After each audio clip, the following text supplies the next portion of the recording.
வணக்கம் நண்பர்களே.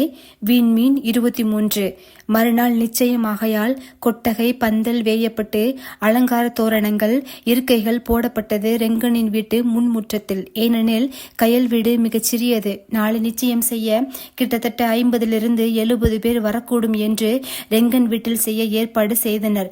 ரெங்கன் வீடோ 12 சென்ட் அளவில் இருக்கும். நடுவில் 4 சென்டில் 2 மாடி வீடு கட்டி வெளியில் தனியாக 2 சென்டில் பெரிய அறைகள் கட்டி சுற்றிலும் 6 சென்ட் அளவில் காலியாக விட்டிருந்தார். ஏனெனில் அவர்கள் வாழ்வாதாரமே விவசாயம் ஆதலால் மிளகாய் வற்றல், மக்காச்சோளம், எள்ளு, கம்பு, அவித்தனல், பருப்பு, மல்லி வகைகளை காய வைக்க வசதியாக இடம் விட்டிருந்தார்கள். அவற்றை ஒதுக்கி 4 நாட்களுக்கு வரும் விருந்தினர் தங்க ஏற்பாடு செய்திருந்தனர். ரெங்கன் வீட்டில் விருந்தினர்கள் ஊரார்கள் என அமர்ந்து பேசிக் கொண்டிருந்தனர். கதிர் வந்திருந்த ஊர் பெரியவர்கள் அனைவருக்கும் துருவின் குடும்பத்தை பற்றி பெருமையாக கூறிக்கொண்டிருந்தார். அங்கு வந்த சந்தீப் ரெங்கனிடம், மாமா சாப்பிட்டு பேசுவீங்களா, அத்தை கூப்பிடுறாங்க என்றான். அப்போது ரெங்கன் அவர்களிடம், இது என் மாப்பிள்ள, பொறியியல் படிப்பு படிச்சிருக்காரு, தங்கமான புள்ள என்று அறிமுகப்படுத்த அங்கிருந்த சுந்தரம் மாமாவுக்கு அது நெருடலாக இருந்தது. கொஞ்சம் மனதினுள் அச்சமும் எழுந்தது. அதை கண்டு கொண்ட ரெங்கன் அக்கா அன்பழகி, அது மட்டுமா, உன் வீட்டு மருமகனும் அவன் தானு சொல்லியா, இதுல என்ன தயக்கம் என்றார். ரெங்கனோ அதிர்ந்து விட்டார். சுந்தரம் மாமா கிட்ட நாசுக்கா சொல்லி தட்டி கழிக்க நினைத்த ரெங்கனுக்கு தர்ம சங்கட நிலைதான். ஏனெனில் அக்கா கோயம்புத்தூரில் இருக்கிறார், சுந்தரம் மாமாவோ உள்ளூர். நாளை ஒருவர் முகத்தை ஒருவர் பார்க்கும் நிலை இருக்கும். இந்த பேச்சை எப்படி தவிர்க்க என்று யோசிக்கும் போதே, ஏன் அன்பு, சொந்தத்துக்குள்ள திருமணம் பண்ணா குழந்தை குறைபாடோட பிறக்கணும் சொல்லுதாங்க, சந்ததி விருத்தியா இருக்கணும்ல, புள்ள நல்லா இருக்காப்ல, வேற நல்ல பொண்ணா பார்த்து முடிக்கலாம்ல, இல்லைன்னா நாங்களே பார்த்து தரோம் என்றார் சுந்தரம் மாமா. ஏனெனில் அவர் அறிவார், அன்பழகிக்கு வாய் அதிகம், அதுவும் சொந்த அக்கா, சபையில் விட்டு கொடுக்கவும் முடியாது என்ற நிலையில் இருக்கிறான் ரெங்கன் என்று எண்ணிக்கொண்டு அவ்வாறு கூறினார். ஆனால் கோபமான அன்பழகியோ, நாளைக்கு பிறக்கிற பிள்ளைய விடுங்க மாமா, முதல்ல கட்டுற புருஷன் சரியா இருக்கணும்ல, அவன் எங்க யாரையாவது மனசுல வச்சுட்டு கட்டுனா என் மர்மவ வாழ்க்கை பாலாயிரும்ல என்றார் ஜாடையில் அவர் மகனை. இதனால் கடுப்பான சுந்தரம் மாமா, என்ன அன்பு, பேச்சு சரியில்லை, பேச்சில கவனம் இருக்கட்டும் என்றார். நிலைமை மோசமாவதை உணர்ந்த கதிர், அண்ணே என்று ரெங்கனை சைகை செய்ய, போதும் பேச்சை விடுங்க, நாளைக்கு ஒரு நல்ல காரியம் நடக்க போகுது, அதை பத்தி பேசாம உங்க இஷ்டத்துக்கு பேசிட்டு போறீங்க. சுந்தரமாமா, உங்களுக்கும் தான், அக்கா உனக்கும் தான், என் பிள்ளைக்கு எது இஷ்டமோ, அவ யார கட்டுறேன்னு சொல்றாளோ அவங்க தான் என் மாப்பிள்ள, அதை விட்டுட்டு தேவையில்லாம பேச்சை வளர்க்க வேண்டாம் என்று கூறி தோளில் இருந்த தன் துண்டை உதறிவிட்டு விறுவிறுவென வீட்டிற்குள் சென்று விட்டார். அருகில் இருந்த சர்க்கரை கிழவி, ஏண்டி இப்படி அவசரப்பட்ட என்றார். அதுக்கு அன்பு, பின்ன மறிக்குழுந்த மாதிரி என் தம்பி புள்ள பத்து வளர்த்து வச்சிருப்பான், அதை நோகாம பறிச்சுட்டு போக விடணும் இங்கே ஆத்தே. ஏன், என் 12 வயசுல எங்க ஆத்தா செத்தா, அப்பா அவனுக்கு 10 வயசு, சின்னவனுக்கு 8 வயசு, 2 பேத்தையும் அம்மாவுக்கு அம்மாவா அக்காவுக்கு அக்காவா இருந்து வளர்த்தேன். இப்ப வரைக்கும் அவங்களுக்கு நல்லது கெட்டதுன்னா நான் தான் செய்தேன். சொந்தத்தை விட சொல்லுதியா, என்ன ஆனாலும் சரி, அறிவு சந்திப்புக்கு தான், அதை யாராலையும் மாற்ற முடியாது, பார்த்துக்கங்க என்று கூறிவிட்டு அவரும் செல்ல, சுந்தரத்தின் கையை பிடித்த கயலின் தாத்தா, விடு சுந்தரம், அன்பை பத்தி தெரியும்ல, கயல் நிச்சயம் முடியட்டும், எல்லாம் உட்காந்து ஒரு பேசி முடிவுக்கு வருவோம், என்ன நான் சொல்றது என்றார். அதுவும் சரிதான், சரி நான் பொழுது சாய வாரேன் என்று எழுந்து வணக்கம் வைத்துவிட்டு சென்றார் சுந்தரம் மாமா. அவர்கள் சென்ற பின் சிறிது அமைதி. பின் கதிரோ, கிராமம்னா இப்படித்தான் இருக்கும், அடிச்சுக்குவாங்க அப்புறம் கூடிக்குவாங்க, ஆனா வன்மம் வளர்க்க மாட்டாங்க என்றார். புரியுது கதிர், இதுக்கு போய் நீங்க விளக்கணும்னு அவசியம் இல்லை என்றார் தேவராஜ். சிறிது நேரத்தில் கயல் தாத்தா கதிர் கூட நிச்சயம் வேலையாக சென்றுவிட, அப்போது திடீரென அங்கே, ஏய் இந்தா கிளவி என்ற சத்தம் கேட்க அவர்கள் அனைவரும் ஒரு சேர திரும்பினர்.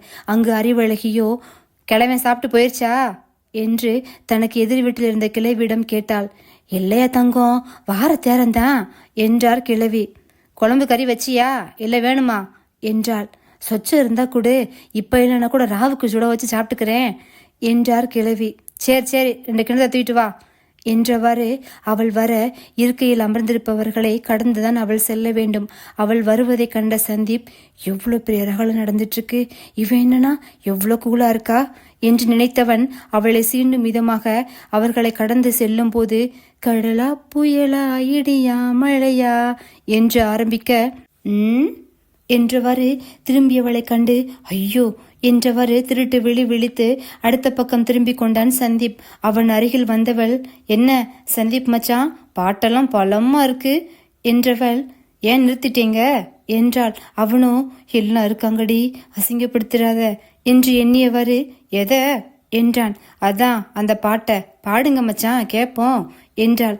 அவனோ வேறு வழி இல்லாமல் தைரியத்தை வரவழைத்து, கடலா புயலா இடியா மழையா என்று இழுக்க அடுத்த வார்த்தைகள் வராமல் தந்தி அடிக்க, சுனாமியா வந்தாலும் மதுரைக்கு வராது மச்சான், கவலைப்படாதீங்க, புயலும் இடியும் வருதாம்ல இடி என்றவாறு உள்ளே சென்றாள்.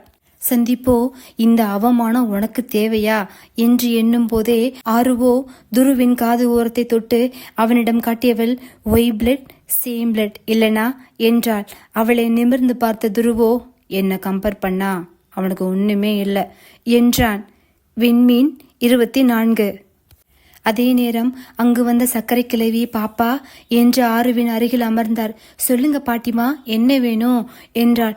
அவளிடம் ஒரு ஃபார்மை நீட்டியவர், இந்த பாரத்தை கொஞ்சம் புல்லப் பண்ணி கொடுமா என்றார். ஆறுவோ, அண்ணா இதை என்ன செய்யணுமா எனக்கு புரியல என்றாள்.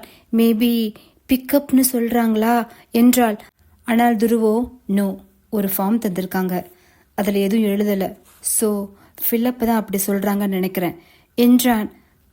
ஓ அப்படியா என்று வாங்கியவளுக்கு தலை சுற்றிவிட்டது. அதில் அவரிடம் வாங்கியவர்களின் பெயர், தொகை, வட்டி விகிதம், தேதி குறிப்பிட்டிருக்கும். அதில் வட்டி தொகையை கணக்கிட்டு எழுத வேண்டும். இவர்கள் யாருக்கும் இது வரவே இல்லை. என்ன பெரிய பெரிய படிப்பு, பெரிய பெரிய வேலை பார்க்கறதா சொன்னாங்க, ஒரு வட்டி கணக்கு கூட தெரியல, அறிவா இருந்தா 5 நிமிஷத்துல எழுதியிருப்பா என்றார். அதோ அவளே வர்றா, அவகிட்டே எழுதிக்கோங்க என்று ஆறுவிடம் பறித்து கிழவியின் கையில் திணித்தார் மகதி.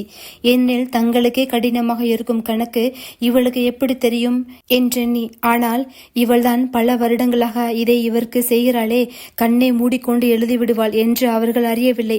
அடியே அறிவு, இந்த பாரத்தை கொஞ்சம் புள்ள பண்ணி குடுடி என்றார்.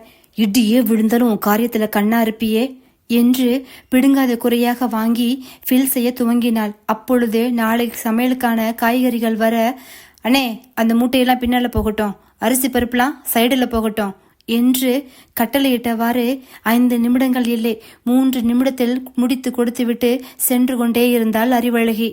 கொஞ்சம் இருங்க என்று அவரிடம் வாங்கி பார்த்த மகதி தேவராஜை பார்த்து கண்களை அகல விரித்தார். அவரிடமிருந்து ஃபார்மை பிடுங்கிய சர்க்கரை கிழவி அப்பவே அறிவு சொன்னா. அவ பேச்ச கேட்காம, கதிர் பெரிய ஆளுக, பெரிய வேலையில இருக்காக, பெரிய பெரிய படிப்புலாம் படிச்சிருக்காங்கன்னு சொன்னான், இப்பதானே புரியுது என்றார். தேவராஜோ, அம்மா தப்பா நினைக்க வேண்டாம், அப்படி அந்த பொண்ணு என்ன சொன்னாங்க என்றார். அறிவா என்று கிழவி சொல்ல தொடங்கினார். சிறிது நேரத்திற்கு முன் வந்த அறிவிடம், ஏண்டி அந்த கதிரு சாரு சாருன்னு தலையில தாங்காத குறைய தாங்குறானே, இவங்கெல்லாம் யாரு, எந்த ஊருக்காரக, என்ன செய்தாக என்றார். அவளோ, இவங்க மெட்ராஸ்லேருந்து வந்திருக்காக, இந்த பெரியவர் கடல்கிட்ட வேலை பார்க்காரு, அந்த அம்மா ஃபோன் கடையில் வேலை பார்க்குது, அவங்க புள்ள ஏரோப்ளேன் டிரைவரு, அவங்க பொண்ணு அலங்காரம் பண்ணுறவங்க என்றார். விக்கித்து நின்றனர் நால்வரும். கடல் கிட்டையா என்றார் தேவராஜ். அது பரவாயில்ல தேவ், நான் ஃபோன் கடையிலையா என்றார் மகதி. பேசிக்லி நான் டிசைனர், அந்த பொண்ணு என்ன அலங்காரம் பண்றவங்கன்னு சொல்லியிருக்கா என்றாள். மூவரும் துருவை நோக்க அவனோ இவர்களை பார்த்த இரு பக்கமும் தலையாட்டி அமர்ந்திருந்தான். ஆக்சுவலி துருவோட வேலையை தான் அந்த பொண்ணு கரெக்டா சொல்லியிருக்கா என்றார் தேவராஜ். அப்பா என்று அழுத்தமாக அவன் கூற, ஆமாலப்பா, ஏரோப்ளேனை விட டிரைவர் நல்லா இருக்கு, சீரியஸ்லி நான் பைலட்டை விட இது நல்லா இருக்கு என்று சிரித்தனர் அனைவரும். But seriously she is very innocent என்றார் தேவராஜ். யாரு அவளா? அப்பா ப்ளீஸ் என்றான் துரு. மாலை 6 மணி அளவில் கயல் அறிவு வீட்டிற்கு வந்து எட்டி எட்டி பார்க்க, என்னம்மா கயலு, யாரு வேணும், அறிவா என்றார் அவள் தாத்தா. ஆமா தாத்தா, ஏதோ வேலைன்னு வெளியில போயிருக்கா, வந்தது சொல்றேன், நாளைக்கு நிச்சயம், இப்படி கருகருன்னு மசங்கிற நேரம் வெளியே நிக்க வேண்டாம்யா, வீட்டுக்குள்ள போ என்றார் தாத்தா. அப்போ வெளியூர்ல இருந்து 15 பேர் நம்ம சொந்த எல்லாம் வந்துட்டு இருக்காங்க, அதனால கயலும் அறிவழகியும் இங்கே தங்கிக்கிட்டோம் என்றார் கதிர். ஏற்கனவே மெட்ராஸ்காரங்க எல்லாம் இங்க தானையா இருக்காக, எல்லோருக்கும் பத்துமாயா என்றார் தாத்தா. அவங்க கீழே வெளியே இருக்கிற 3 ரூம்ல இருக்காங்கப்பா. மாடியில 3 அறை இருக்கு, அதுல கயல் அறிவோட அறையில தங்கிக்குவாங்க என்றார் கதிர். சரிப்பா, நம்ம சௌகரியத்தை விட வந்தவங்க சௌகரியமா இருக்கணும், பாத்துக்கப்பா என்றார் தாத்தா. சரிங்கப்பா, நான் பாத்துக்கிறேன் என்றார் கதிர். கிராமங்களில் மாலை 6 மணி ஆனதும் வாசல் பெருக்கி தெளித்து விளக்கு ஏற்றியும் காளியம்மன் கோவில் பஜனை பாட்டும் வயலுக்கு வேலை சென்றவர்கள் வீடு திரும்பியும் கொண்டிருக்க கலகலவென இருந்தது. ஊரு பெண்கள் வீடு தவறாமல் அனைவரும் வந்து பார்த்து வாழ்த்தியும் சென்றனர் கயலை. மற்றும் இரவு உணவு ரெங்கன் வீட்டில் தயாராக கிட்டத்தட்ட அன்றைக்கு 50 பேருக்கு சமைக்க வேண்டியதால் அக்கம் பக்கத்தினர் வந்து ஆளுக்கு ஒரு வேலையை செய்து கொடுத்தனர். இவை அனைத்தையும் புதிதாக பார்த்து கொண்டிருந்தனர் மகதியும் தேவராஜும். துருவும் ஆறுவும் சந்திப்புடன் சேர்ந்து வயல் தோட்டம் கண்மாய் என சுற்றி பார்த்து கொண்டு வந்தனர். அதே நேரம் அங்கு அறிவழகியும் வர, கொடுக்க வேண்டிய அத்தனை கடைக்கும் காசு கொடுத்தாச்சுப்பா, சாமா எல்லாம் காலையில இறக்கிடுவாங்க, பில்லு இருந்தாங்க, ஏதாவது விட்டு போச்சுன்னா சொல்லுங்கப்பா என்றாள் அறிவு.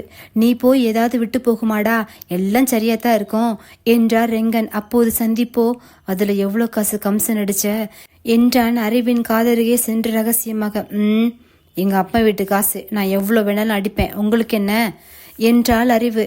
அவர்களை கண்ட ரெங்கன் அருகில் சென்றவர், மதியம் மாமா பேசினதுக்கு மன்னிக்கணும், அம்மாவை விடுங்க மாப்பிள்ள, உங்களுக்கு சம்மதமா அறிவை கட்டிக்க என்றார். அது அறிவு இஷ்டம்தான் மாமா, எனக்கு ஏற்கனவே சரியான வேலை இல்லை இப்போதைக்கு, அதனால அவகிட்ட கேளுங்க, அவளுக்கு சம்மதம்னா எனக்கும் சம்மதம்தான் என்றான் ஒரு பார்வையால் அறிவை பார்த்தவாறு. அறிவோ, ஐயோ இவனை கட்டினா நான் எப்படி மெட்ராஸ் போக முடியும் என்று எண்ணிக்கொண்டிருக்க, அறிவு நீ என்னடா சொல்ற என்றார் ரெங்கன் அறிவின் தலையை தடவியவாறு. உங்களுக்கு யாரு விருப்பமோ அவங்களே எனக்கும் விருப்பம்தான்ப்பா என்றால் அறிவு சந்திப்பை பார்த்தவாறு. ஆனால் துருவோ, டிராமா பண்ணுதுங்க ரெண்டும் சேர்ந்து, அப்படியே அப்பட்டமா தெரியுது, அவர் தான் கேக்குறாருல, பிராங்கா சொல்ல வேண்டியது தானே, பேரண்ட்ஸு கூட ஏமாத்துதுங்க என்று எண்ணினான். சரிங்க மாப்பிள்ள, ஆனா ஜாதக பொறுத்து இருந்தா தான், இல்லைன்னா மாமாவை தப்பா நினைக்க கூடாது என்றார் ரெங்கன். சரிங்க மாமா, நீங்க என்ன முடிவு எடுத்தாலும் எனக்கு சம்மதம்தான் என்றான் சந்தீப் அறிவுலகின் மீது உள்ள நம்பிக்கையில். கூறிவிட்டு வீட்டினுள் செல்கின்ற அவனையே பார்த்த ரெங்கன் தோளில் கை வைத்தார் கதிர். அண்ணே, வேற மாப்பிள்ளையும் பார்ப்போம், அண்ணம்மக்காவை சமாளிச்சிடலாம் என்றார். சரி கதிரு, உனக்கு தெரிஞ்ச நல்ல இன்ஜின் மாப்பிள்ளை இருந்தா நல்லா இருக்கும், கொஞ்சம் பார்த்து சொல்லியா என்று விட்டு அவரும் செல்ல, மேரேஜ் இவ்வளோ காம்ப்ளிகேட்டடாப்பா, ஏன் இவ்வளோ பயப்படணும் என்றால் ஆரு.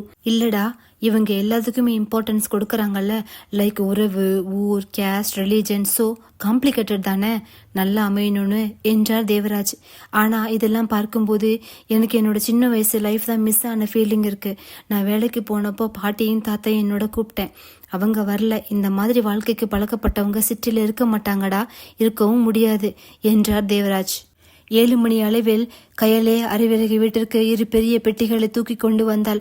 அதை பார்த்த தாத்தா, கயலுமா எதுக்கு இத்தனை பெட்டி என்க, அது என்று அவள் இழுக்க, ஒரு பெட்டியில அவளோட பொருளும் இன்னொரு பெட்டியில எனக்கு கொஞ்சம் பொருள் வாங்கிட்டு வர சொன்னேன் தாத்தா என்று வந்தாள் அறிவழகி. அப்படியாயா, சரி சரி பார்த்து போங்க என்றவுடன் ஆளுக்கு ஒரு பெட்டிகளை தூக்கி கொண்டு மாடிக்கு சென்றனர். அவர்கள் வீட்டிற்கு உள்ளேயே ஓரமாக மரத்திலான படிக்கட்டில் ஏறி அதற்கு மேல் 3 தனித்தனி அறைகள். அதில் ஒரு அறையில் கயல் அறிவு, இது அறிவழகின் அறை. மற்றொரு அறையில் சந்தீப் அண்ணம். 3வது அறை துருவுக்கு ஒதுக்கப்பட்டு இருந்தது. அறைக்கு வந்த கயல் அனைத்தையும் கூற அதிர்ந்தால் அறிவு. என்ன சொல்ற புள்ள, சரியா வருமா, எதுவும் பிரச்சனை இல்லையே என்றாள். தெரியலடி, ஆனா எனக்கு இதை விட்ட வேற வழி தெரியல, இல்ல நீ ஏதாவது யோசனை சொல்ல என்றாள் கயல். இல்ல இதுவே சரிதான், நீ சந்தோஷமா இருந்தா அதுவே எனக்கு போதும் புள்ள என்றாள் அறிவு. விண்மீன் 25. அப்போது கயல் மொபைலுக்கு குறுஞ்செய்தி வர பார்த்தவள், இப்ப நான் இருக்கிற நிலைமையில இவர் வேற, நான் தான் சொல்லிட்டேன்ல முடியாதுன்னு என்று அவள் முணுமுணுத்து கொண்டிருக்க, என்னாச்சு புள்ள, எதுவும் பிரச்சனையா என்றாள் அறிவு. இல்லடி, அந்த பைலட் சார் தான் என்னை தனியா பார்க்கணும், மேல் மாடிக்கு வாங்கன்னு மெசேஜ் அனுப்பியிருக்கார் என்றாள். ஐயா இருக்கும் அந்த ஆளுக்கு என்று அவள் எந்திரிக்க, விடுடி, இவர் அப்புறமா பார்த்துக்கலாம், நீ எனக்காக செய்ய வேண்டியது இருக்கு என்று சிலவற்றை கூறினாள். சரி புள்ள, சூப்பரா செஞ்சிடலாம் என்றாள் அறிவு. ஐயோ இவனுக்கு என்ன பிரச்சனை என்றாள் அறிவு. யாருடி என்க, வேற யாரு, சந்தீப் மச்சான் தான், என்னவோ காலையிலேருந்து பேசணும் உசுர வாங்குதான் என்றாள். ஓஹோ, அப்படியா சங்கதி? அடுத்து யாரு கல்யாணம்டி? உங்கள்தா என்றாள் கயல். அவனை கட்டுறது பிரச்சனை இல்லை, ஆனால் எனக்கு மெட்ராஸ் தான் போகணும் என்றாள் அறிவு. எது மெட்ராஸா? அட ஏண்டி நீ வேற, அங்கே போய் பாரு, அப்புறம் எப்படா ஊருக்கு போவோன்னு தோணும். நான் சொல்றத கேளு, சந்தீப் குழந்தை நல்லவர் என்று கயல் பேசி கொண்டிருக்க, கயலு கயலு என்று கீழிருந்து தங்கரதம் அழைத்தார். சரிடி, மற்றதை நைட்டு பேசுகிறேன் என்று விட்டு சென்றாள் கயல். அறிவு மொபைல் ஒலிக்க, சொல்லுடா மச்சான். ரூம்கா? வேணாம், நீ மாடிக்கு வா, பேசலாம், சீக்கிரம் வா, எனக்கு கீழே நிறைய வேலை இருக்கு என்றாள் அறிவு. அவனை பேசிவிட்டு மாடிக்கு செல்ல, அங்கு கயலை எதிர்நோக்கி காத்திருந்த துரு இருட்டில் அறிவு உருவத்தை கண்டு கயல் என்று நினைத்து, கயல், உனக்கு விருப்பம் இல்லைனா ஏன் இந்த கல்யாணம் வேண்டாம், நிறுத்துரு. உங்கள் வீட்டில் யார்கிட்ட பேசணும்னு சொல்ல, நான் பேசுகிறேன். இல்லைனா ஆஸ்திரேலியாவில் என்னோட ஃப்ரெண்டு ஒரு பொண்ணு இருக்கா, வேணும்னா கொஞ்ச நாள் நீ அவகிட்ட போயிறேன், ப்ராப்ளம் சால்வ் ஆனதுக்கப்புறம் வாயேன் என்றான். அப்போது அந்த பிள்ளையை வீட்டை விட்டு ஓட சொல்கிறீங்க அப்படியா என்று சற்று முன்னேறி வர நொந்து விட்டான் துரு. ச்சே, இவளா என்று கைப்பிடி சுவற்றில் குற்றி இரு கைகளையும் தலையில் வைத்தவனை பார்த்து, என்னாச்சு, மனப்பாடம் பண்ணதெல்லாம் வீணா போச்சா என்றாள். அவித்த வேர்க்கடையை மென்று கொண்டே, அது உனக்கு தேவையில்லாத விஷயம், கயல் எங்க என்றான் துரு. ரொம்ப தேவையுள்ள விஷயம் கீழே இருந்துச்சு, அதனால போயிட்டா. அப்போ எப்போ வருவா என்றான் துரு. வரும்போது வருவா என்றாள் அறிவு. புரியல என்றான். புரியாம இருக்கிறதா எல்லாருக்கும் நல்லது. அந்த பிள்ளைய ஊரை விட்டு ஓடி போக சொல்றீங்களோ என்றாள். நோ, நாட் எக்ஸாக்ட்லி, இந்த கல்யாணத்திலிருந்து தப்பிக்க வழி சொன்னேன் என்றான் துரு. 5 மாசத்துக்கே உங்களுக்கு எப்படின்னா, பிறந்திலிருந்து அவளை பாக்குறோம், அதனால எங்களுக்கும் அக்கறை இருக்கு, கவலை வேண்டாம், நாங்க பாத்துக்கிறோம், நீங்க விழாவை சிறப்பிக்கிற வழியை மட்டும் பாருங்க என்றாள். விழாவை சிறப்பிக்கணுமா? உனக்கு நார்மல் பொண்ணுங்க போல பேசவே வராதா என்றான். சரிங்க விருந்தினரே, உங்க பேச்சுவார்த்தை முடிஞ்சதுன்னா கிளம்புறீங்களா என்றான். என்னது என்க?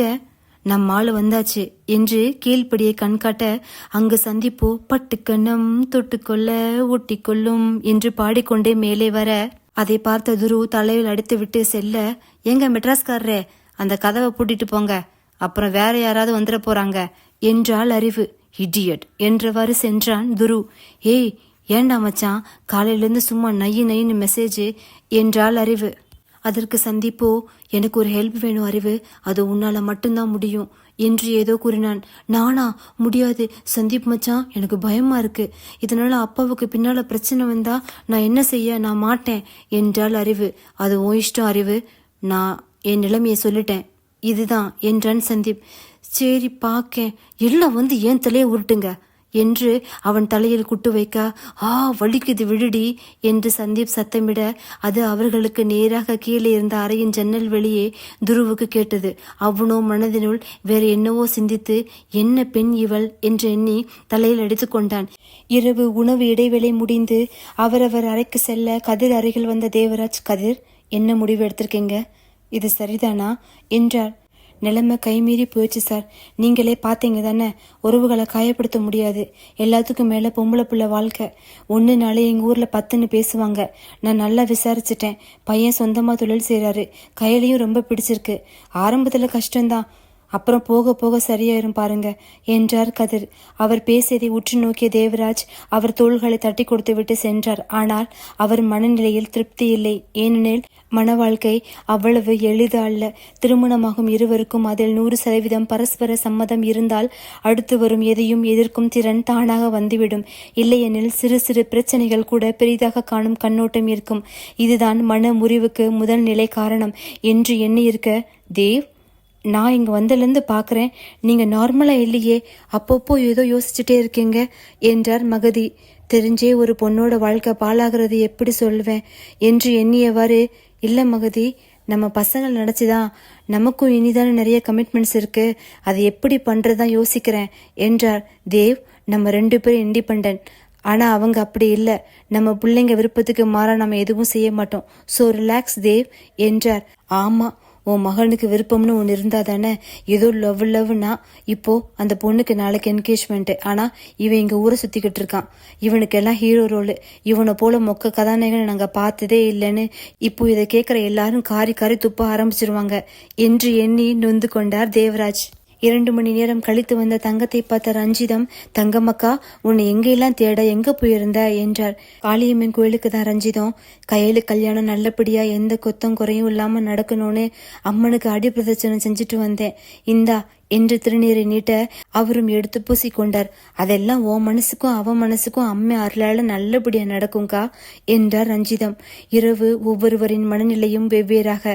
அறிவு சந்தீப், கயல் துரு, மகதி தேவராஜ், தங்கம் ரஞ்சிதம், ரெங்கன் கதிர் என ஒவ்வொருத்தரின் எண்ணங்கள் வெவ்வேறாக இருக்க, ஆனால் ஒன்று போல் அம்மா தாயே காளியம்மா எது நடந்தாலும் நல்லதாகவே நடக்கட்டும் என்று வேண்டிக் கொண்டனர். காலை 4 மணிக்கு எல்லாம் ஆட்கள் அரவம் கேட்க ஆரம்பித்து விட்டது.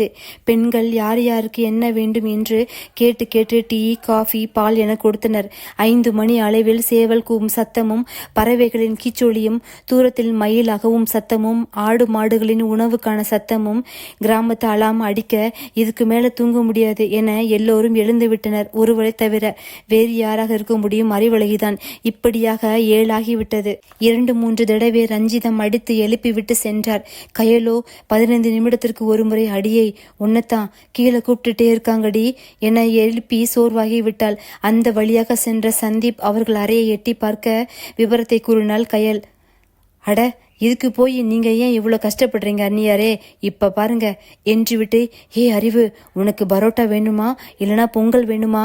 கீழே பார்சல் வந்திருக்குடி, சீக்கிரம் வா, எடுத்துட்டு வரலாம் என்றான். சட்டனை எழுந்தவள், காலையில இட்லி தோசை தானே சொன்னாங்க, ஐட்டத்தை மாத்திட்டாங்கடா மச்சான் என்றாள். கயலை பார்த்து ஒற்றை புறத்தை தூக்கினான் சந்தீப். கயலோ வாயில் கை வைத்து விட்டு, அது சரி என்றாள். நிச்சய வீடு என்பதற்கு அடையாளமாக விதவிதமான டிசைன்களில் சீரியல் செட் மற்றும் பல்புகள், வாயிலில் வாழை மரமும் வீடு முழுவதும் தென்னம்புரி தோரணமும் கூடுதல் அழகை சேர்த்தது. மற்றும் உள்ளூர் செட்டாகிய மோகன் சவுண்ட் சர்வீஸில் இருந்து வீட்டின் இருபக்கமும் பெரிய பெரிய ஸ்பீக்கர்ஸ், மாடியில் இருபக்கமும் குழாய் ஸ்பீக்கர்ஸ் மாட்டி முதல் பாட்டாக விநாயகனே வினை தீர்ப்பவனே வேல முகத்தோனே ஞான முதல்வனே என்ற பாடல் ஒலிக்கப்பட்டது. அங்கு வந்த கயல் தாத்தா, எல்லாம் சரியா இருக்காயா? அப்புறம் 1 மணி நேரம் பாட்டு, 1/2 மணி நேரம் ரெஸ்ட், அப்படியே போடுங்க. ஏன்னா வந்த விருந்தாளிய 4 வார்த்தை பேசணும்ல, சரிதானா என்றார். ஆகட்டும் யா என்றார் ரேடியோ செட்காரர். அப்புறம் தம்பி, நல்லா சிவாஜி கணேசன் பாட்டா போடுங்க, அதுவும் பாசமலரு பாலும் பழம் இந்த படத்துல இருந்து போடுங்கப்பா என்றார். சரிங்கய்யா என்று விட்டு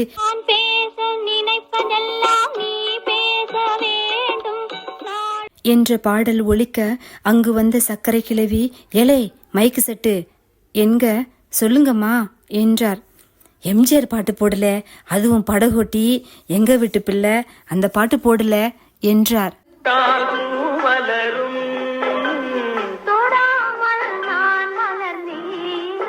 என்ற பாடல் ஒலித்தது.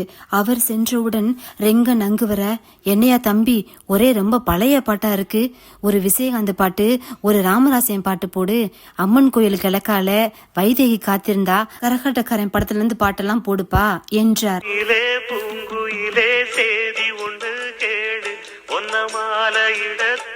என்ற பாடல் ஒலிக்க அவர் சென்றவுடன் அங்கு வந்த தங்கம், தம்பி மோகன் ஹிட்ஸ் இருக்கா என்று கேட்க, ரஞ்சிதமோ வந்து, தம்பி நவரசநாயகன் கார்த்தி பாட்டு இருக்கா, அது போடுங்க என்க. கதிரோ எஸ்பிபி ஹிட்ஸ் இருக்கா என்க. சுந்தரம் மாமாவோ சரோஜாதேவி பாட்டு போடுப்பா என்க. அறிவு ஹாரிஸ் ஜெயராஜ் கேட்க, சந்திப்போ AR ரகுமான் கேட்க கடுப்பாகி விட்டார் ரேடியோ செட்காரர். 1 மணி நேரம் ஆச்சு, ஒரு பாட்டு கூட முழுசா ஓடல. அதுல ஆளுக்கு ஒண்ணு கேட்டா நான் என்ன செய்வேன்? கொடுக்கிற 500 ஓவாய்க்கு 5000 பாட்டு கேட்டா நான் எங்க போவேன் என்று நொந்து கொண்டார். மொட்டை மாடியில் பந்தல் இட்டு இன்று முழுவதும் சாப்பாடு அங்கேதான் பரிமாறப்பட்டது. காலை உணவாக இட்லி, தோசை, காரக்குழி பணியாரம், வெங்காய கேப்பை அடை, குதிரைவாளி உப்மா, கம்பு புட்டு, பனை ஓலை கொழக்கட்டை, பதநீர் நொங்கு போட்ட பானகம் என்று இருக்க, வெளியூரிலிருந்து வந்தவர்களுக்கு அது தேவாமிர்தமாக இருந்தது. ஆனால் கடுப்பாகிவிட்டால் அறிவு. ஏனெனில் அவளின் அன்றாட உணவே அதுதான். எங்க மச்சான் என்றால் சர்க்கரை கிளவிடம். கிளவியோ, ஏண்டி சாப்பிடும்போது கூட மச்சானை விட்டுட்டு சாப்பிட மாட்டியா, சாப்பிடு ஒழுங்கா என்றார். அவரை முறைத்து விட்டு சாப்பிட ஆரம்பித்தாள். வேற எது வேணும்னு நல்லா கேட்டு வாங்கி சாப்பிடுங்க என்றவாறு சந்தீப் வர, அவனை பார்த்தவள் முறைத்தாள். கண்களால் அவளிடம் சாரிடி என்றவனை கண்டுகொள்ளவே இல்லை. அவள் காதருகே சென்று 11 மணிக்கா டவுன்ல வேலை இருக்கு, சத்தியமா பரோட்டா வாங்கிட்டு வரேன்டி, இப்போதைக்கு சாப்பிடு என்க சட்டென சிரித்து தலையை இரு பக்கமும் ஆட்டிவிட்டு சாப்பிட இவர்களுக்கு எதிரில் அமர்ந்தவர்களுக்கோ ஏதோ இவர்கள் காதல் மொழி பேசுவது போல் தோன்றியது. இதை ஆவென்று பார்த்த ஆர்வோ, அண்ணா அங்க என்ன நடக்குது, அதுவும் இப்படி பப்ளிக்கா என்றாள். ஆமா ஆரு, ஐநோ, இதுங்க ரெண்டும் நேற்று 10 o'clock வரைக்கும் இங்கதான் இருந்ததுங்க என்றான். அது எப்படி உனக்கு தெரியும் என்றாள். அது சும்மா காத்து வாங்க மேல வந்தேன், அப்போ பார்த்தேன் என்று திருட்டு விழித்தவாறே நெற்றியை தேய்த்து கொண்டான். மாடிப்படிகளில் இறங்கிய சர்க்கரை கிழவி, அடிய அறிவு, கொஞ்சம் கைய குழடி புடிச்சுக்கிறேன், அப்புறம் விழுந்து விழுந்து கையை காலு உடஞ்சிட போகுது, வயசானவடி என்றார். யார், நீயா என்று அவரை ஏற இறங்க பார்த்தவள், நீ கீழே விழுந்தா உடைய மாட்ட கிளவி, வெடிச்சு தெரிச்சிருவ என்றாள்.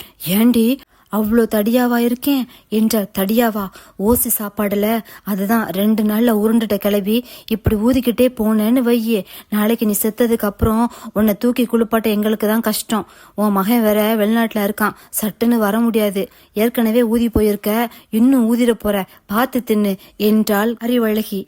அவள் தலையில் தட்டிய சந்தீப், இங்க மட்டும் என்ன வாழுதான் என்றான். தலையில் அடிக்காத மச்சான், பாத்துக்க என்று விட்டு, நீயே கூட்டிட்டு வா என்று கிளைவின் கையை சந்தீப்பிடம் கொடுத்து விட்டு குதித்து குதித்து சென்றவள் கீழே நின்று, மச்சான் கிளவிய பார்த்து கூட்டிட்டு வா, அதை வச்சுதான் நாளைக்கு என்டர்டைன்மெண்டே இருக்கு என்றவாறு சென்றாள் அறிவு. என்டர்டைன்மெண்டா, அவ என்ன சொல்லுதாயா என்றார் சர்க்கரை கிழவி. அவ சும்மா ஏதாவது சொல்லுவாச்சு, நீங்க பாத்தி இறங்குங்க என்றான். ஏயா, நீ எப்ப கல்யாண சாப்பாடு போற என்றார் கிழவி. அறிவு மட்டும் சம்மதிக்கட்டும், போற்ற வேண்டியதுதான் என்றான் இரட்டை அர்த்தத்தில். அப்படியாயா, எல்லாம் அந்த காளியாத்தா மனசு போல நடக்கட்டும் யா என்று வேண்டிக் கொண்டார். இவை அனைத்தையும் கேட்டுக்கொண்டே இறங்கி வந்தனர் அவர் விருந்தினரும், தேவராஜ், மகதி, துரு, ஆரு மற்றும் உள்ளூர்வாசிகள். சுந்தரம் மாமாவும் தான். மனிதன் கடுப்பாகி விட்டார், இதற்கு ஒரு முடிவு கட்டணும் என்று எண்ணியும் கொண்டார். மைக் செட்டில் பாட்டு, விருந்தினர், சாப்பாடு என்று களை கட்டியது ரெங்கன் வீடு. அப்போது அங்கு வந்தனர் கட்டையன், கரட்டான், சுண்டான், மூவரும் கையில் ஏதோ பார்சலுடன். அதை புருவங்களை சுருக்கியவாறு வேட்டியை மடித்து கட்டி கொண்டே பார்த்த சந்தீப் அவர்கள் அருகில் வந்து, என்னடா புள்ளப்பூச்சிகளா, என்ன இந்த பக்கம் என்றான். அவனை கண்டு திருவென திருட்டு விழித்தவர்கள், அறிவக்காவை பார்க்கணும் என்றனர். அக்கா சர்க்கரையும் உப்பும் வாங்கிட்டு வர சொல்லுச்சு என்றான் கட்டையன். அப்படியா, சரி அதை கொடு என்று பார்த்தவன் அறிவை சுற்றுமுற்றும் பார்த்துவிட்டு, ஏ அறிவு என்று அழைக்க வந்தவள், என்னடா மச்சான் சொல்லு என்று வந்தால் தாவணி பாவடை தூக்கி சொருகி கொண்டே தேங்காயை கடித்தவரு. ஏண்டி உன் வாய் சும்மாவே இருக்காதா என்றான் சந்தீப். அவனை பார்த்து முறைத்தவள், நான் வர்றேன் என்று செல்ல, இருடி, இந்த பயக ஏதோ வாங்கிட்டு வந்திருக்காங்க பாரு என்றான். அறிவோ, என்னது என்றாள். ஏதோ சர்க்கரையும் உப்புமாவும்ல, நீ கேட்டியாமே என்றான். கொண்டா என்று வாங்கியவள் செல்ல முற்பட, உன் சமையலறையில் நான் உப்பா சர்க்கரையா என்று சந்திப்பாட, விளக்குமாறு என்றவள். அத்தி கடுப்பாயிட்டாளே என்றவன் ஹிஹி என்று செயற்கை புன்னகை செய்ய, இங்கிருந்து விளக்குமாறு என்று தேட, என்னமாமா என்று, அறிவு பின்னால உன்னை மாமா கூப்பிடுது பாரு, என்னன்னு கேளு என்று புருவங்களை உயர்த்தியவன், ஒரு நிமிஷம் போயிருந்தாலும் விளக்க மரல் அடிச்சிருப்பா என்று சிரித்தவாறு திரும்ப அங்கு அமர்ந்திருந்த சர்க்கரை கிழவி, ஏன் மவனே, நாளை சம்பாத்தியத்தை அறிவு தின்னே தீர்த்துருவான்னு இப்பயே பயப்படுதியோ என்றார் ஓரக்கண்ணால் சுந்தரத்தை பார்த்து கொண்டே. இதை கேட்ட விருந்தினர்களும் உறவினர்களும் சிரிக்க, சுந்தரம் மாமாவிற்கு தான் பிபி மாத்திரை போட்டும் அடங்கவில்லை இரத்த கொதிப்பு. இதற்கு இடையில் கயல் யாரிடமோ போனில் பேசினாள். எனக்கு ஒன்றும் இல்லை, நான் நல்லாதான் இருக்கேன், நீங்க சாப்பிட்டீங்களா என்க கயலு என்று பின்னால் வந்து நின்றார் மாமன் கதிர். அவரை பார்த்து எச்சிலை கூட்டி விழுங்கியவள் போனை பறித்து பார்த்தவர், யாரு நம்பர் இது என்றார். இது இது என்று அவள் இழுக்க, சொல்லு கயலு, உங்ககிட்ட தான் கேட்டேன், யார் இது என்றார். அப்பா மாமா என்றாள் தயங்கியவாறு. யாரும் உதவ மாட்டாங்களான்னு கடைசி அப்பா கிட்ட யோசனை கேட்கியோ என்றார். இல்ல மாமா, பொதுவா அப்பா என்ன செய்த ஏது செய்தன்னு கேட்பாரு என்றால் தலை கவிழ்ந்தவாறு. ஓஹோ, இது எத்தனை நாளா நடக்குது, ஆடு பகை குட்டி உறவோ என்றான். எனக்கு தெரியாம இன்னும் என்னெல்லாம் இருக்கு என்றார் சற்று கடுமையாக. அவ்வளோ ஆற்றாமையில் வாயை புற்றி வெடித்து ஆள, சரி நல்லதுமா, இப்படி கண்ணை கசக்கிட்டு நிக்காத, பாக்குறவ தப்பா பேசுவாங்க, முகத்தை கழுவிட்டு நல்ல ட்ரெஸ் போட்டு இரு என்று சென்றவர் திரும்பி, இந்த நிச்சயத்தை நிறுத்த நீயும் உங்க அப்பன் உன் மாமை மருது எல்லாம் சேர்ந்து எதுவும் பிளான் செஞ்சீங்க, நிறுத்திருங்க. ஏன்னா வீட்டு வாசல்ல இருந்து திருமணம் வரைக்கும் பயலுக நிக்கிறாங்க, பாத்துக்கங்க என்று விட்டு சென்றார். விண்மீன் 27. அவர் சென்றவுடன் கட்டிலில் அமர்ந்து அழுதாள் கயல். இவற்றையெல்லாம் ஒளிந்து எட்டி எட்டி பார்த்து கொண்டிருந்த கயல், சுண்டான், கரட்டான், கட்டையன் அவள் அருகில் வந்து, அழாத புள்ள, மனசுக்கு கஷ்டமா இருக்கு என்றாள் அறிவு. எனக்கு உசுரோட இருக்கணும்னே தெரியலடி என்றாள். அப்படி சொல்லாத பிள்ளை என்றாள் அறிவு. அறிவை பார்த்த கயல், நாம இந்த எண்ணத்தை கைவிட்டுருவோம்டி, அப்புறம் உனக்கு தான் பெரிய சிக்கலாயிரும், என்னால உனக்கு துன்ப வேண்டாம், நடக்குது நடக்கட்டும் என்றாள் கயல். அப்படியே போட்டேன்னா பாரு ஏ கயலு, கொஞ்ச நாள் தான், எல்லார் மனசும் மாறிடும், 5 வருஷம் கழிச்சு இப்படி ஒரு சம்பவமே எல்லாருக்கும் மறந்துடும். ஆனா இந்த கல்யாணம் நடந்தா ஆயுசுக்கும் உன் பாடு திண்டாட்டமா போயிரும் புள்ள. உன்னை பத்தி எனக்கு நல்லா தெரியும், நான் சொல்றத கேளு, பல்ல கடிச்சுக்கிட்டு நிச்சயத்தை மட்டும் பொறுத்துக்கோ, நாளைக்கு விடியல் எப்படி இருக்கும்னு அப்புறம் பாக்குறோம் புள்ள என்றாள் அறிவு. சரிடி, உன் உதவியை நான் மறக்கவே மாட்டேன் புள்ள என்று கைகூப்பி வேண்டி கொண்டாள் கயல். அட நீ வேற, எனக்கு இந்த அழுகாட்சியெல்லாம் பிடிக்காது புள்ள, கட்டி பிடிச்சுக்கோ புள்ள என்று 2 கைகளையும் விரித்து சிரித்தாள் அறிவு. ஓடி சென்று கட்டி கொண்டாள் கயல். அப்போது நெளிந்த அறிவழகியை பார்த்து, ஏண்டி எனக்கே இப்படி வெக்கப்படுற, நாளைக்கு சந்திப்பு குழந்தனோட பாடு திண்டாட்டம் போலையே என்று நக்கல் செய்தாள். அட நீ வேற ஏன் புள்ள என்று அவள் தோளில் தட்டினாள் சலிப்பாக. ஓ அதானே, மாப்பிள்ளை யாருன்னு இன்னும் முடிவாகலையோ, ஹெவி காம்படிஷனாமே, நானும் கேள்விப்பட்டேன் என்றாள் மீண்டும் நக்கலாக. நீ ஏன் புள்ள பேச மாட்ட என்று நொந்து கொண்டாள் அறிவழகி. இதற்கு இடையில் மாடிக்கு வந்த துரு அவன் அறையை நோக்கி செல்ல, அவனுக்கு அருகில் வந்த சக்கரை கிழவி, தம்பி என்றார். சொல்லுங்கம்மா, என்ன வேணும் என்றான். இந்த பிஞ்சினு ஏறிருக்கான்னு பார்த்து சொல்லுங்கயா என்றார் ஒரு மொபைலை நீட்டியவாறு. எதுவும் புரியாமல் மொபைலை வாங்கி சுற்றி பார்த்தான் துரு. ஏனெனில் அதில் குறுக்காக 2 ரப்பர் பேண்ட், நீல வாக்கில் 2 ரப்பர் பேண்ட் போட்டு பத்திரப்படுத்தி, நடுவில் அங்கங்கு 4 பட்டன்களையும் காணும். லாக்கில் இருந்த அதை எப்படி அன்லாக் செய்வதென்று அவனுக்கு தெரியவில்லை. அதில் அவர் என்ன பார்க்க சொல்கிறார் என்று சுத்தமாக புரியவில்லை துருவுக்கு. 10 நிமிடத்திற்கு மேல் ஆகிவிட்டது. அவனை ஏற இறங்க பார்த்த கிழவி வரும் அறிவை பார்த்து கொண்டே வெடுக்கென அவனிடமிருந்து போனை பறித்தவர், ஏடி அறிவு, இந்த பிஞ்சினி ஏறிருக்கான்னு பாருடி என்றார். வாங்கி ஏதோ பார்த்து விட்டிய கிழவி, 10 நாளுக்கு முன்னாலதான் நான் உன் பெஞ்சின கார்டுல இருந்து எடுத்துட்டு வந்து கொடுத்தேன், அதுக்குள்ள மறுபடியும் எப்படி ஏறும், மாசத்துக்கு 10 வாட்டியா போடுவானுங்க உனக்கு என்று கிளம்பினாள். ஹே வெயிட் என்று அறிவிலகை நிறுத்தி, அவங்க என்ன பார்க்க சொன்னாங்க, நீ என்ன பார்த்த என்றான். பிஞ்சின்னு வந்திருக்கான்னு பார்க்க சொன்னாங்க, அதைத்தான் பார்த்தேன் என்றாள். அந்த பிஞ்சின்னு தான் என்ன என்றான். பிஞ்சின் தெரியாதா என்று அவள், பிஞ்சின் பெஞ்சின் என்று பல ஆங்கிள் முகத்தை திருப்பி கண்களை உருட்டி கொண்டு சொன்னவள், இது விளக்காவாது என்று உணர்ந்து, அதாங்க ஓய்வூதியம் என்றாள். ஓ பென்ஷனா என்றான் ஆச்சரியமாக துரு. ஓ இப்ப அத பென்ஷன்னு பேரை மாத்திட்டாங்களா என்று ஓரக்கண்ணால் கிழவியை பார்த்து விட்டு துருவை பார்த்து, இப்படி டக்குன்னு சொல்லாம கொள்ளாம எல்லாத்தையும் மாத்தினா நாங்களும் எப்படிதான் பேசுறது என்றவாறு சென்றாள் அறிவழகி. அவளை பார்த்து இருபக்க இடுப்பிலும் கை வைத்து தலையை இருபக்கமும் ஆட்டிய துருவின் அருகில் வந்த கிழவி, ஏன் தம்பி, எங்க ஊரு பிள்ளைக்கு தெரிஞ்ச இங்கிலீஷ் கூட வெளிநாட்டுல படிச்ச உங்களுக்கு தெரியலையே என்று விட்டு சென்றாள். யார், எனக்கு இங்கிலீஷ்? ஓ மை காட் என்றவன், அவ பேசுறது இங்கிலீஷே இல்லை, என்ன லாங்குவேஜ்னு கூட தெரியல என்று கத்த வேண்டும் போல இருந்தது அவனுக்கு. இருப்பினும் பெருமூச்சு விட்டு கொண்டே சென்ற அறிவை பார்க்க மாடி தாழ்வரத்தில் சென்று கொண்டிருந்த அறிவின் கையை பற்றி அவன் அறைக்கு இழுத்தான் சந்தீப். இதை பார்த்து அதிர்ந்த துரு, என்னடா நடக்குது இங்க என்றவாறு தலையில் அடித்து விட்டு சென்றான். இழுத்த வேகத்தில் சட்டென அவள் கால் அங்கிருந்த மேஜில் இழுத்து விட நங்கு என்று அவன் தலையில் கொட்டினாள். ஏ இரும விடுடி என்றவன், சொல்லு என்ன விஷயம், கட்டையும் வந்து சொன்னா ஏதோ தனியா பேசணும்னு சொன்னியா என்றான். அது வந்து என்று தயங்கியவர் தன் தாவணி முந்தியே திருகினாள். அடியே நிப்பாட்டடி, என்னன்னு சொல்லு, முதல்ல உன்னை இப்படி பார்க்க எனக்கு தான் பயமா இருக்கு என்றான் சந்தீப். மச்சான், நான் சத்தியமா நீ சொன்னதை செய்வேன், அது மாதிரி நீயும் எனக்கு ஒரு உதவி செய்யணும் என்று பிளானை கூறி முடித்தாள். அடியே என்ன உங்க ஊர்ல தர்மடி வாங்கி கொடுக்க பிளானா? முடியவே முடியாது அறிவு. இதனால எல்லாருக்கும் பிரச்சனை. உன்னை கொஞ்சம் யோசிச்சு பாத்தியா? உன் நிலைமை என்னாகும்னு என்றான். என்ன அப்புறம் பார்க்கலாம். இந்த ஒரு உதவி மட்டும் செய்யும் மச்சான். இந்த நிலைமையை புரிஞ்சுக்க உன்னை விட சரியான ஆளு வேற யாரும் இல்ல. அதான் உன்கிட்ட உதவி கேட்டேன் என்றாள் தலை கவிழ்ந்தவாறு சோகமாக.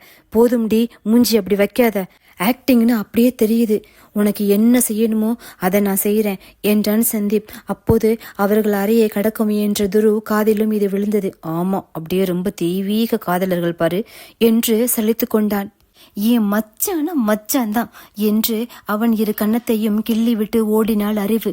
ஏ எருமை என்றவாறு அவனும் அவளை விரட்ட துருவை கடந்து ஓடி அவர்களை பார்த்தவன் லவர் இடியட்ஸ் என்று முணுமுணுத்து கொண்டான். மதிய உணவு முடிந்து உறவினர்களும் வீட்டினரும் நிச்சயத்துக்கு தயாராக தொடங்கினர். கைல்விழுக்கு ஆறுதான் பார்த்து பார்த்து அலங்காரம் செய்தாள். இயற்கையிலே அவள் அழகிதான். ஆறுவின் செயற்கை ஒப்பனையால் விண்ணிலிருந்து தேவதை மண்ணில் இறங்கி வந்தது போல் இருந்தாள். 2 மணி நேரம் பொறுமையாக அமர்ந்து ஆறு செய்வதை பார்த்த அறிவழகி அவளுக்கும் அலங்காரம் செய்ய சொல்லி கேட்க சலித்து கொண்ட ஆறுவை தேற்றி செய்ய சொன்னார் மகதி. ஆறு, நாம அவங்க வீட்டில தான் இருக்கோம். நீயும் பாக்குறல அவங்க வீட்டுல எவ்வளவு நல்லா நம்மள ரிசீவ் பண்றாங்கன்னு. அந்த அங்கிள் ஆன்டிக்காக பாருடா. ஜஸ்ட் டச்சப் தான், வேற எதுவும் செய்ய வேண்டாம் என்று கூறி சம்மதிக்க வைத்தார் மகதி. ஆறுவும் வேண்டா வெறுப்பாக அழகிக்கு ஐப்ரோ ட்ரிம் செய்து வெறும் டச்சப் மட்டும்தான். அவளும் பேரழகியாக இருந்தாள். வாடகைக்கு அவள் எடுத்து வந்த நகை செட்டிலிருந்து அவளாக நெத்தி சுட்டி, ஒட்டியானம், கை நிறைய வளையல், கழுத்து நிறைய சங்கிலி, தலை நிறைய பூ என சுற்றி கொண்டாள். மாடியிலிருந்து இறங்கி வந்த அறிவழகியை பார்த்த சந்தீப், யாரு அறிவா அது என்று வியர்ந்து பார்க்க அங்கிருந்த அனைவரும் திரும்பினர். ரெங்கனுக்கோ சந்தோஷ மிகுதியில் துக்கம் தொண்டையை அடைத்தது. ஆனால் ஆனந்த கண்ணீரை அடக்கி கொண்டாள். ரஞ்சிதமோ, ஏய் என்னடி இது, கைய பொண்ணா இல்ல நீ பொண்ணா, எதுக்கடி இத்தனை எடுத்து போட்டிருக்க என்றார் நெத்திச்சுட்டியையும் முட்டியானத்தையும் பார்த்து. ரெங்கனோ, விடுடி, அதுல உனக்கு என்ன பிரச்சனை, என் புள்ள உன்னை விட அழகா இருக்கான்னு பொறாமையோ என்றார் மீசையை திருகியவாறு. அவ எனக்கும் புள்ளதான், சட்டியில இருந்தாதான் அகப்பையில வரும் யா என்றவாறு நொடித்து கொண்டு சென்றார் ரஞ்சிதம். சந்திப்போ அறிவழகியின் காதருகே, ஏஷியன் பெயிண்ட்ஸா நிப்பான் பெயிண்ட்ஸா அறிவு என்றான். என்ன மச்சான் புரியல என்று திருதிருவென வெளித்தாள். அதான் பட்டி பார்த்து டிங்கரிங் பண்ணி 4 கோட்டிங் கூட கொடுத்துருக்கேல, அதைத்தான் கேட்டேன் என்றான். சும்மா சொல்லக்கூடாது, பெயிண்ட் நல்ல தரமான பெயிண்ட் தான் போல பிள்ளை என்றான். அவனை பார்த்து முறைத்த அறிவு அங்கிருந்த சந்தீப் அண்ணே அன்பிடம், அத்தை ஓ மவனை பாரு, என்னை பார்த்து பெயிண்ட் அடிச்சிருக்கியான்னு கேக்குறான் என்று போட்டு கொடுத்தாள். அதை கவனிக்காத அன்பிடம், ஏன் அன்பு, ஓ மருமவ ஏதோ கூப்பிடுதாவாரு என்றார் சர்க்கரை கிழவி. அப்போது தேவராஜ் அறிவிடம், மகதி ஆறு என்ன செய்யறாங்கப்பா, இன்னும் ரெடி ஆகலையா என்று வினவ, அதுக்கு அறிவு அவங்க என்று இழுத்துக்கொண்டே, அலங்காரம் செய்யறதுக்கு கயல் பிள்ளை என்னவோ சொன்னாலே என்று யோசித்தாள். அப்போது சந்தீப் பண்ணி, யாத்த அறிவு பாத்தியா மதனி, என் மருமவ சேலையில எம்புட்டு கோப்பா இருக்கா என்றார். அப்போது சட்டன ஞாபகம் வந்தவர்களாக தேவராஜிடம் சென்று, அறிவழகி அவங்க மேக்கோப்பு பண்ணிக்கிட்டு இருக்காங்க என்றாள். புரியாமல் துருவை பார்த்து அவர் விழிக்க, மேக்கப், அதைத்தான் அவ அப்படி சொல்றா என்றான் துரு. ஓ என்றவர், எப்படி துரு உனக்கு இதெல்லாம் புரியுது என்றார். சிச்சுவேஷனை மேட்ச் பண்ணுங்க புரிஞ்சிடும் என்றவன், இவ இங்கிலீஷ் பேசுறேன்னு யார் அழுதா, இவ பேசுறது மட்டும் இல்லாம ஊர்ல இருக்கிற அத்தனை பேரையும் கெடுத்து வச்சிருக்கா என்றான் துரு இரு பக்கமும் தலையை ஆட்டிக்கொண்டு. அங்குள்ள சிறுமியர்களை நிச்சயம் என்று ஊர் சொல்லிவிட்டு வர பணிந்தார் ரஞ்சிதம். ஆனால் அறிவோ அவர்களை மாடியில சாப்பாடு போட ஆரம்பிச்சாச்சு, பொங்க பொங்க என்று அனுப்பிவிட்டு அவளே கிளம்பி விட்டாள். ஊர் சொல்லுதல் என்பது 7 மணிக்கு நிச்சயம், சீக்கிரம் வாங்க என்று வீடு வீடாக சென்று சொல்லிவிட்டு வர வேண்டும். இது ஒரு கிராம வழக்கமாகும். அறிவழகியோ ஊர் சொல்ல செல்லவில்லை. அவள் ஆடை அலங்காரத்தை காட்டவே சென்றாள். 3 தெருதான் சுற்ற வேண்டும். இவளோ 30 தெரு சுற்றிவிட்டு வந்தாள்.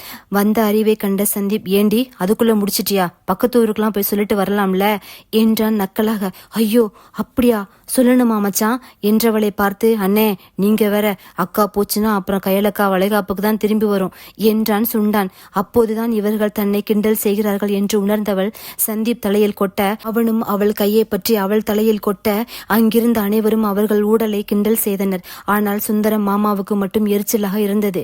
நாளைக்கு இதுக்கு ஒரு முடிவு கட்ட வேண்டும், இல்லையெனில் முதலுக்கு மோசமாயிரும் என்று எண்ணிக்கொண்டார். நன்றி, தொடரும்.